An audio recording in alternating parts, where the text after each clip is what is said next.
हमारे ज्योतिष में पंच महापुरुष योग होते हैं जो बहुत अच्छे राजयोग में माने जाते हैं। 5 प्लेनेट ही ये पंच महापुरुष योग बना सकते हैं, वो हैं मंगल, बुध, बृहस्पति, शुक्र और शनि। यदि ये ग्रह अपनी स्वराशि में हो या अपनी उच्च की राशि में होकर केंद्र या त्रिकोण में हो तो ये पंच महापुरुष योग बनाते हैं। बुध देव भद्र योग बनाते हैं, मंगल देव रोचक योग बनाते हैं, शनिदेव शश योग बनाते हैं, शुक्र देव मालव्य योग बनाते हैं और बृहस्पति देव हंस महायोग बनाते हैं।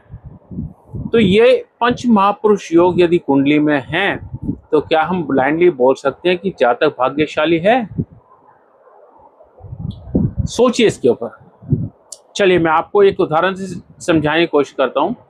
मान लेते कर्क लगन की कुंडली है तो चौथे भाव के कौन सी राशि होगी? तुला। मान लेते शुक्रदेव वहीं पर हैं तो यहाँ पर क्या हो गया? ये मालव्य योग बन गया।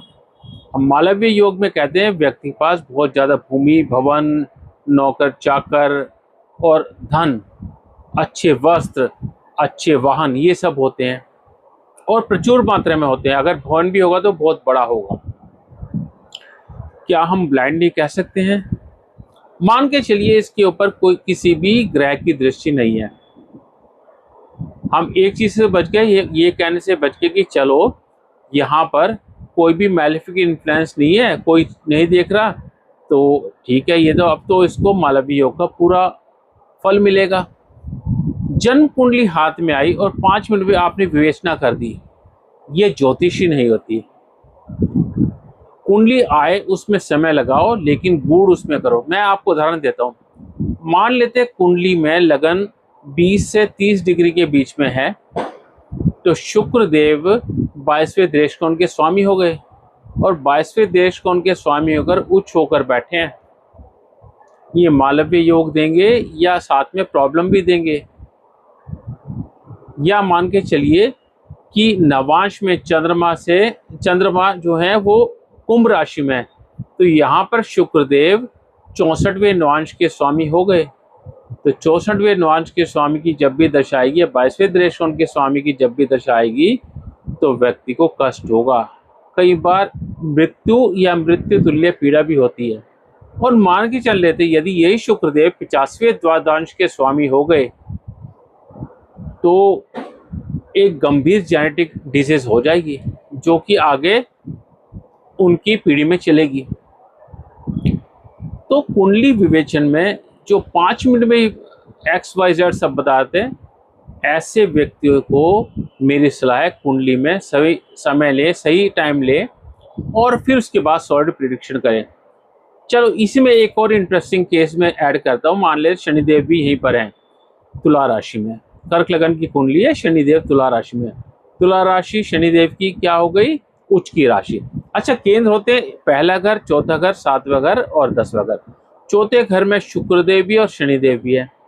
अब शनिदेव इस कुंडली में अष्टमेश भी हो गए। जब भी छठे, 8वें भाव, 12वें भाव के स्वामी किसी राजयोग में बैठ जाते उसका फल ज्यादा नहीं मिलता। अब मान के चलते हैं कि कुंडली मान लेते 0 से और 10 डिग्री के बीच में, तो शनिदेव क्या हो गए? यहाँ पर 22वें देश कोण के स्वामी हो गए। यदि शनिदेव 22वें देश कोण के स्वामी हो गए और शुक्रदेव 64वें नवांश या 50वें द्वादशांश के स्वामी हो गए तो क्या ऐसे राजयोग का फल मिलेगा? यही चीज होती है जो यदि अच्छी तरह एनालाइज करके बताएं तो आपकी प्रिडिक्शन सही होती है। वरना क्या होता है, प्रिडिक्शन लोग करते हैं, 5 मिनट में प्रिडिक्शन कर देते हैं और कहते हैं रिजल्ट ये हो जाए वो हो जाए, और बाद में क्या होता है, कुछ भी ऐसे नहीं होता। तो कुंडली विवेचना समय के साथ साथ आती है। कभी आप ये मत कीजिए कि कुंडली आई और आपने उसको ब्लाइंडली देखा और कर दिया। प्रिडिक्ट ऐसे मत कीजिए, समय लीजिए, कुंडली को पूरी तरह विश्लेषण कीजिए, अच्छी तरह विश्लेषण कीजिए और विश्लेषण के बाद में आप अपनी प्रिडिक्शन लिखिए। प्रिडिक्शन लिखने के बाद उस अपने आप से स्वयं से सवाल कीजिए कि ये अगर मैं प्रिडिक्शन देता हूँ तो मेरे क्लाइंट ने क्या क्या पूछना है और उसका क्या क्या आंसर होगा और यदि कोई प्रॉब्लम आ रही तो उसका समाधान क्या होगा। यदि आप ऐसे करते हैं तो आप एक अच्छे ज्योतिष बनेंगे, नहीं तो ठीक है, आप ज्योतिष तो हैं। नमस्कार।